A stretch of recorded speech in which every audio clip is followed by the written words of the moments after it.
gato n'amakuru avugwa hirya no hino mu isi twafitiye n'imyidagaduro.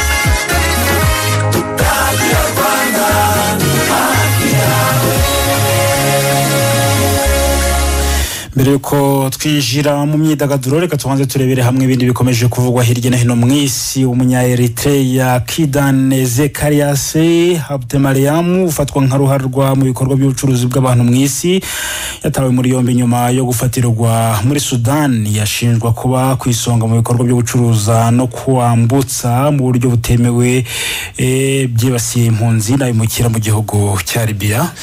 Ferdinand Kidan yatangiye gushakishwa na polisi mpuzamahanga mu mwaka wa 2019 ndetse ashyirirwaho impapuro zo kumuta muri yombi ashinjwa cyane gukora ibikorwa by'ihohotera no gucuruza abanyafrika baheze muri Libya bashaka kugibura ibitangazamakuru mpuzamahanga birimo na Al Jazeera byanditse ko Kidan yatawe muri yombi mu ntangiriro z'uku kwezi ku bufatanye bw'inzego z'umutekano za Sudani n'iza Leta Zunze Ubumwe z'Abarabu. Kuva muri 2018 ikibazo cy'ihohoterwa n'ubucuruzi bw'abantu bwakorerwaga impunzi zavuye mu bihugu bitandukanye birimo Ethiopia, Eritrea na Somalia ariko zikaza guhera muri Libya nyuma yo kunanirwa kugera i Burayi ni kimwe mu byari bihangayikishije Afrika. Mu gushakira umuti icyo kibazo Leta y'u Rwanda yemeye kwakira bamwe muri abo bimukira ndetse n'impunzi binyuze mu masezerano hagati yayo umuryango wa Afrika yunze ubumwe ndetse n'ishami ry'umuryango w'abibumbye ryita ku mpunzi HCR. Ego Ferdinand, reka amakuru tuyakomereze mu gihugu cya Ukraine aho Perezida Volodymyr Zelensky yatangaje ko atemera agahenge k'amasaha 36 katangajwe na Perezida wa Uburusiya Vladimir Putin kugira ngo abo mu idini rya Orthodox bizize umunsi mukuru wa Noheli. Perezida Zelensky yavuze ko guhagarika imirwano muri ayo masaha ari amayeri y'Uburusiya agamije kugabanya umuvuduko w'ingabo za Ukraine mu gace ka Donbass no kubaha Uburusiya bagazana ingabo nyinshi. Perezida Vladimir Putin w'Uburusiya we yavuze ko ayo masaha y'agahenge ahera kuri uyu wa gatanu nyuma ya saa sita kugeza ku munsi w'ejo ku wa gatandatu. Yego, itangazo ryashyizwe hanze rivuga ko Putin yasabye ingabo ze kuba zishyize intwaro hasi kuko yabisabwe n'umushumba w'idini ya Orthodox mu Burusiya. Ku munsi w'ejo ku wa kane nibwo umuyobozi wa kiliziya y'aba Orthodox mu Burusiya yasabye agahenge ko muri Ukraine kuba haba agahenge kugira ngo abaturage babashe kwizihiza umunsi mukuru wa Noheli muri iryo dini uzizizwa ku munsi w'ejo ku wa gatandatu. Ferdinand, yego tukivuga kuri Ukraine, igihugu cy'Ubudage na Leta Zunze Ubumwe za Amerika birateganya kohereza ibifaru by'intambara nk'inkunga y'izindi ntwaro nshya ibi bihugu byageneye Ukraine. Aya makuru aje nyuma y'ibiganiro byahuje chancelier w'Ubudage Olaf Scholz hamwe na Perezida wa Leta Zunze Ubumwe za Amerika Joe Biden. Iyi nkunga y'intwaro Leta Zunze Ubumwe za Amerika zageneye igihugu cya Ukraine igizwe n'ibifaru 50 by'intambara bifite agaciro karenga miliyari 2.5 z'amadolari y'Amerika. Amadolari y'abanyamerika. Ukraine mu rwego rwo kwirwanaho yagiye yisubiza tumwe mu duce twari twarafashwe n'Uburusiya kuva bwatera icyo gihugu mu kwezi kwa kabiri ku mwaka ushize 2022. Iki cyemezo cy'Ubudage cyo gutanga inkunga y'intwaro z'intambara kije nyuma y'ibiganiro igihugu cy'Ubufaransa cyagiranye na Leta ya Ukraine. Ibiganiro bigamije nabyo kubashyikiriza inkunga y'ibikoresho by'intambara harimo n'ibyo bifaru. Yego, reka tuyakomereze mu gihugu cy'Ubwongereza aho igikomangoma cy'Ubwongereza Prince Harry yahishuye ko yishe abagera kuri 25 mu gihugu cya Afghanistan, aho binyuze mu gitabo igikomangoma Harry ateganya gushyira mu cyumweru gitaha hanze mu cyumweru gitaha. Yahishuye ko ubwo yari mu butumwa bwa gisirikare muri Afghanistan yishe abantu bagera kuri 25, aho kuva mu 2007 kugeza mu 2008 igikomangoma Harry yoherejwe muri Afghanistan aho yari afite inshingano zo kuyobora indege za gisirikare. indege za gisirikare kuva mu 2012 kugeza 2013 yaje kongera gusubizwa muri icyo gihugu, ariko noneho ahabwa inshingano zo gutwara kajugujugu ya gisirikare yo mu bwoko bwa Apache. Mu kanya reka tujye mu makuru arebana n'imikino n'imyidagaduro. Japhet Mazimaka yamaze no kugera muri studio. Japhet, umeze ute? Meze neza cyane. Ni byinshi bikomeje kuvugwa mu makuru ajyanye n'imyidagaduro ya mu Rwanda ndetse no hirya no hino mu isi. Reka noneho mu kanya ugaruke ubyinjiramo mu buryo bwimbitse nk'uko ari bukomeje mu ngingo z'ingenzi.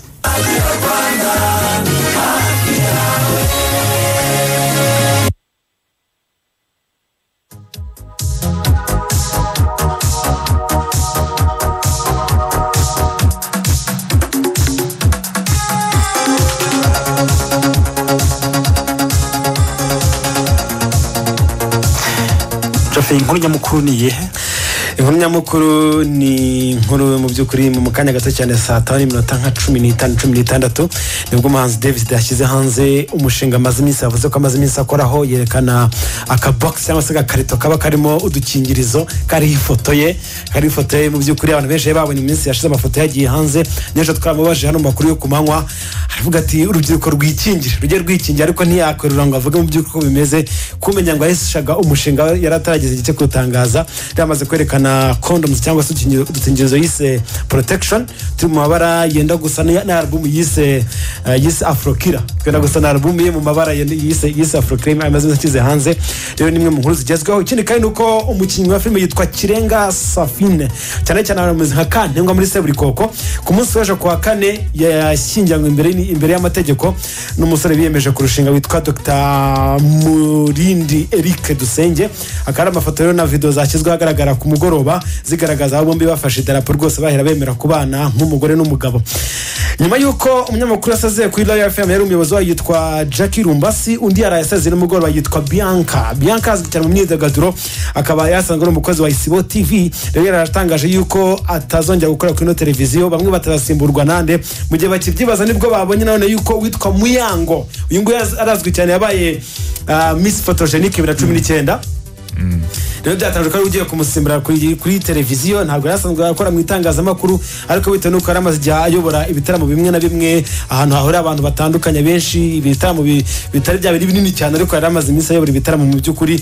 Akaba rero bivuga ko ashobora kuba ari uwo murongo n'ubundi yafasha gukomeza gukora no kuyobora ibiganiro by'umwihariko no kuri televiziyo bitagira igihinduka. Byitezwe ko azerekanwa ku cyumweru nimugoroba ku kiganiro cyitwa The Trace ziba nijoro kuri televiziyo yitwa Isibo, akaribwo azerekanwa nk'umunyamakuru mushya wa Isibo TV. Reka twambuke gato cyane, yitwa Abitex, ubundi amazina yayo yitwa Abi Musinguzi.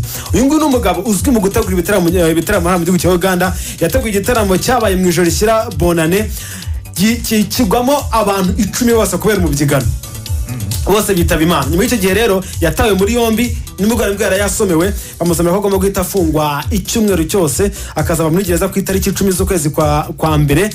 Afungiye ahitwa Kitala Prison, niho agiye kuba afungiwe. Ariko ibyo hashinjwa bigera ku 9 byose birangajwe imbere n'uburangare. Uburanga no kudashyiraho amabwiriza mazima afasha abantu kugira ngo mu gihe bajye kwidagadura neza bidateje ikibazo. Rero yakatuwe icyumweru cyose cy'igifungo kugira ngo abanze bakomeze bakurikirane ibyo yisobanura bazamusobere nimba akomeza gufungwa cyangwa se afungurwa by'agateganyo. Yitwa Karoli Kasita, n'umuhanzi kazi mu gihugu cya Uganda.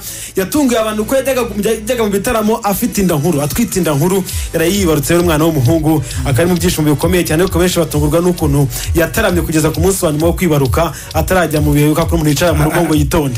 Hari abantu baba bafite ingufu kugeza no ku munota wanyu. Afite ingufu, afite ibitaramo byinshi cyane yakoragamo. Akaba rero ku mugabo yarayibarutse umwana w'umuhungu. Hari mu mwaka w'1968 nibwo filime yakozwe yitwa Romeo na Juliet. Ino filime abantu benshi bayizi, harimo abasore babiri bari bakiri bato cyane, umukobwa w'imyaka 15 icyo gihe ifatwa n'umugabo afite imyaka 16. Ariko bayibakoresheje harimo umugabo ba producer bakomeye cyane yitwa Franco. Uyu Franco yaje no kwitaba Imana mu mwaka wa 2019 ejo bundi, ariko ari mu bazanye bano bana muri ino filime. Abasaziranya yuko ubwambure bwabo butazagaragara, kuko aravuga ngo ku bintu by'urukundo, inkuru y'urukundo abana bakunye bakiri bato bakazarinda bakura. Niko filime yari yubatse, bagaca mu bibazo byinshi ariko urukundo rwabo rugakomeza. Haramubwira bati se ntago tuzagaragara ubwambure bwacu. Ati we nta kibazo. bakora ibyo bakora mama bahoberana n'ibindi ariko filime isohotse basanga uyu nguyu witwa Julie hagaragaye agace gato ku kibuno hasi ku bwambure umukobwa n'ahantu ku ibere hagaragara akantu gato bamaze gukura ejo bundi ubu bose mu myaka 70 haciye imyaka 55 ibyo bintu bibaye bavuze bati ajya ndibutsa rati impamvu nagiye gusaba akazi bakakanyima bavuga ko bagize cyitwa emotional distress cyangwa se guhangayika mu buzima bwo mutwe bwabo bwarangiritse kubera yuko ngo abantu bababonaga muri iyo shusho ati rero icyo dushaka nta kindi ni miliyoni 500 z'amadolari y'Amerika kugira ngo biyomore kino gikomere bavuga yuko barimo arega company twa Paramount niyo yateguye film nayishyira hanze muri iyo myaka mwaka w'1968 niyo yarezwe rero bamaze gutanga ikirego no guteza tukareba icyo abashinjwa bazasobanura aribo Paramount bateguye no film bakanishyira hanze mu mwaka w'1968 reka tuve gato ngo tuca kuwitwa Kim Miso uyu ni umukinnyi wa film ni umukinnyikazi wa film akaro muri Korea y'Epfo uyu ngo yitabye Imana disa afite imyaka 29 yari umumodo yaciye muri film zitandukanye nk'itwa Disney ni series ica kuri televiziyo yakoze na film yitwa yise Hellbound ingi yaca no kuri Netflix n'umukobwa rukomeye cyane mu bijyanye na filime ariko yitabye Imana ku myaka ye 29 reka tumuvana we gato cyane mbabwira ko uwitwa Quavo uyu nguyu mu bahanzi b'abaraperi bari mu itsinda rya Migos nyuma yuko umuvandimwe witwa Takeoff yitabye Imana yakoze indirimbo ayishyira hanze ayita Without You agaragazamo amarira menshi cyane avuga ati amarira ntiwakumva ukuntu atemba ku matama yanjye ati kuva wagenda amatama yanjye ntagaruma ntago arabura gutohato atorejwe n'amarira nkuririra ati sinzi niba nyiri wa undi wasize ndiwe kuko agahinda kamereye nabi cyane arangije akavuga ko amukumbuye cyane mu ndirimbo ya rap yise Without You akaba ari umwe mu bahanzi nabe bakomeye cyane b'abaraperi witwa Quavo kwibutsa ko itsinda bari muri batatu batangiye ari benshi ariko basigaye ari batatu ari Takeoff ari Quavo ndetse n'uwitwa Offset akaba uyu Offset akaba n'umugabo wa umukobwa witwa Cardi B barabana n'igihe kinini cyane no abantu bashakanye baba bakoze no kwafatanya n'abana babiri kugeza no munsi wa none hanyuma rero 2022 yarangiye dusigiye abahanzi b'ibyamare benshi cyane batandukanye ariko company yitwa Spotify yakoze abahanzi batanu ngo bashyize indirimbo kuri Spotify zikarebwa zikumvwa ngo bakavuga ati ibintu bigenze gute bakoresheje campaign abantu bafite popularity ngana gute uwa mbere yitwa wa gatanu yitwa The Weeknd yagize streams cyangwa se kumvuga kuri Spotify inshuro billion 38.2 uwa kane akaba yitwa Taylor Swift yumvishijwe inshuro billion 38.8 uwa gatatu yitwa Ed Sheeran yumvishwe inshuro billion 39.8 hanyuma uwa kabiri yitwa Bad Bunny wumvishwe inshuro billion 48 zirenga uwa mbere rero akaba ari the big man himself ingo yitwa Drake yumvishwe inshuro biliyoni 53 na miliyoni 500 kuri Spotify asoje we wa mbere umwaka yasoje umwaka wa 2022 wa mbere wumvishwe cyane kuri runo rubuga rwitwa Spotify hanyuma rero twinje mu mwaka wa 2023 abakunda filime hari filime zitezwe zigiye gusohoka harasohotse ibice bimwe izindi zitarajya hanze nakuzaniye amezi zasohokeramo ku itariki ya 15 z'ukwezi kwa 12 umwaka uzaba wenda kurangira hazasohoka filime yitwa Wonka iyi ni filime hasohoka trailer kandi abantu barayikunda cyane ariko bayibaza ati zasohoka ryari amatariki nakuze ni ku 15 z'ukwezi kwa 12 2023 hazasohoka kandi filime yitwa John Wick chapter ya 4 hari hanze rimwe kabiri gatatu kandi izajya hanze mu kwa gatatu ejo bundi mu rukera ku itariki 23 z'ukwezi kwa gatatu 2023 nibwo iyi ngiyi yitwa John Wick chapter ya 4 izajya hanze hari filime yitwa Creed gatatu nayo izasohoka ku itariki ya 3 z'ukwa gatatu 2023 yitwa Killers of the Flower Moon izajya hanze mu kwezi kwa gatanu 2023 hanyuma filime yindi ni yitwa The Super Mario Bros movie yingi izajya hanze ku itariki 7 z'ukwezi kwa 4 hanyuma rero filime yitwa Indiana Jones gatanu turayitegereje nk'uko abantu bategereje Yesu kubera iki kubera yuko ni filime iri mu bwenge bwinshi cyane kandi irimo abantu bapapa bakuru ariko bakimira ubwenge bwinshi ugasanga nk'akantu yakoze nko muri episode ya mbere ukabona impamvu yagakoze nko muri episode ya 6 bakakazamo kari mu bintu bya black kuvuga ati hano yateretse akajerekani kumbe yagira ngo umuza hashaka abona ko yahanyuze filime iri mu bwenge bwinshi cyane yitwa Indiana Jones nayo izajya hanze ku itariki 30 episode ya 5 ku itariki 30 z'ukwezi kwa 6 n'umwaka wa 2023 n'izindi nyinshi rero harimo nk'iyitwa Barbie izajya hanze ku 21 z'ukwa 7 n'iyitwa Dune Part 2 izajya hanze ku itariki 3 z'ukwezi kwa 11 2023 ejo bundi muri BK Arena umuhanzi twa Diamond yararirimbye ageze hagati aravuga ngo hip hop twisubiyeho twe ntabwo turi abantu babi cyane umva kano kantu gato hano